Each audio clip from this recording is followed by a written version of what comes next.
Hello there, a new day, a new project. Well, I have this, let me call it night light or night lamp working for more than 2 years. I even forgot about this project, and it's working every day and every night without a problem for 2 years at least.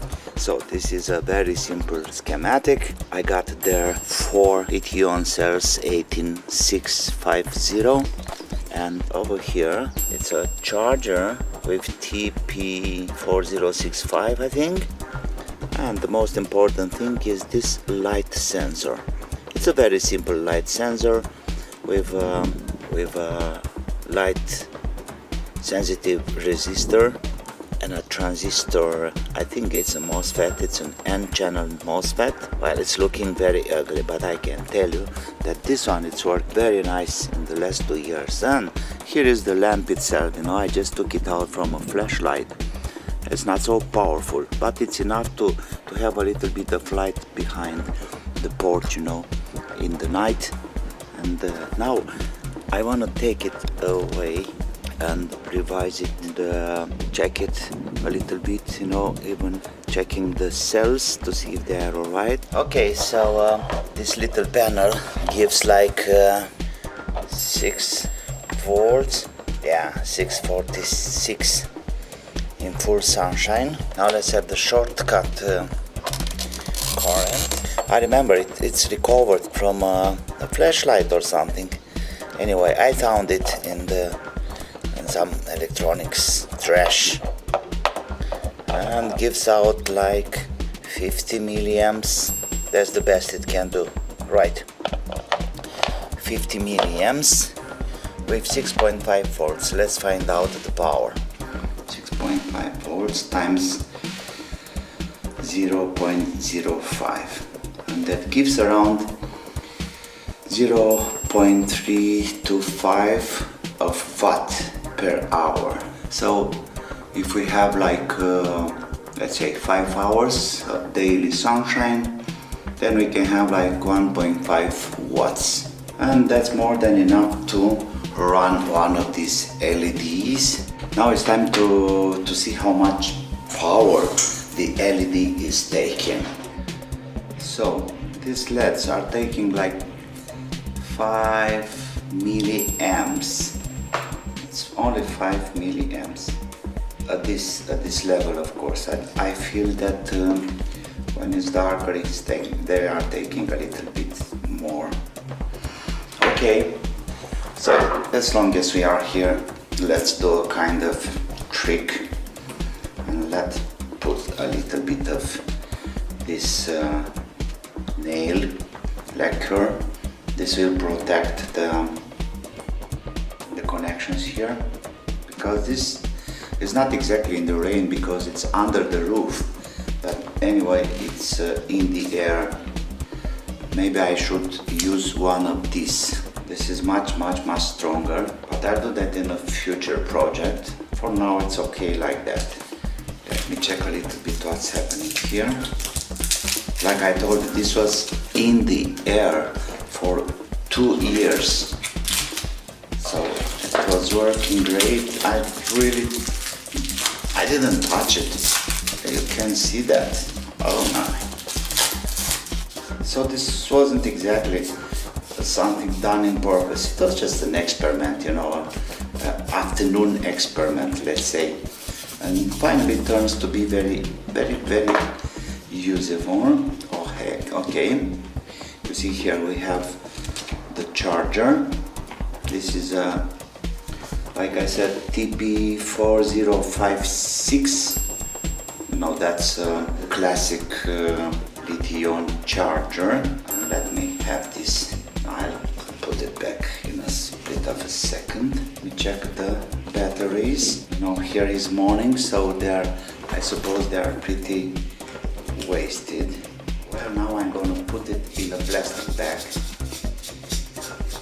Really nice, tight. 370.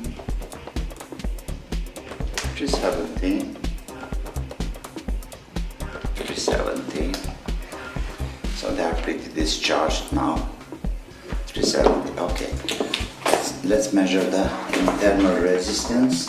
878, 105. Okay, 77. Okay, I have plenty of better.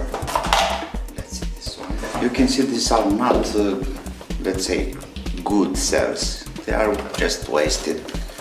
But instead of throw them away, I can still use them for this purpose, and this is great. Now let's check if they are all in the same page. 383, 383, 383, 383. Okay, so it's a good contact over here. Important thing. Okay, let's talk a little bit about the block diagram. Here you see the solar panel, it's up there on the left, then goes to TP4056, the charger, and this one is charging those 4 lithium-ions 18650. They are all in parallel, so it's like a 4P pack.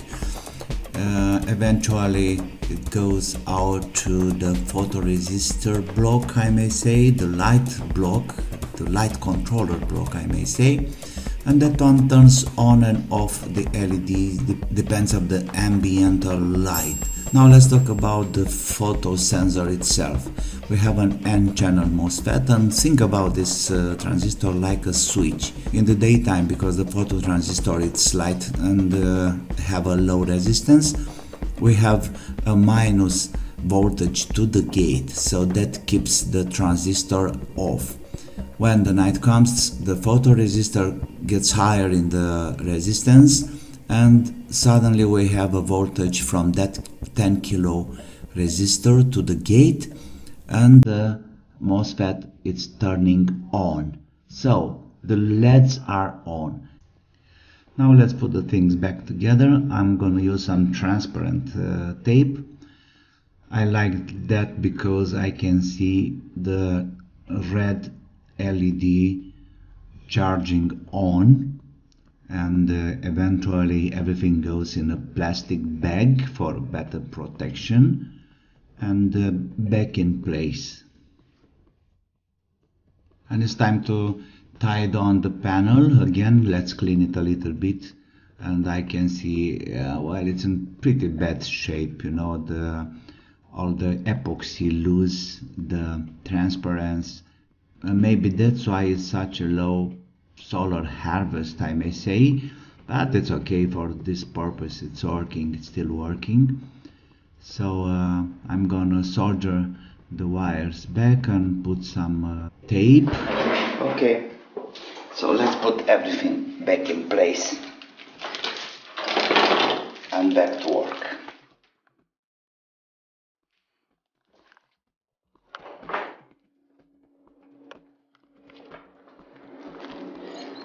Look here, we have the red light, that means it's charging. Now I'll just put this here. Very simple. And we have the lamp going over here somewhere. So that's it. And I'm pretty sure it will work for another couple of years. So we have the panel here, and we have this little LED over here. This one will be changed as soon as I'm gonna have an USB connector. And that's it for today. Thank you, and until the new projects, be safe, wish you well. Bye bye.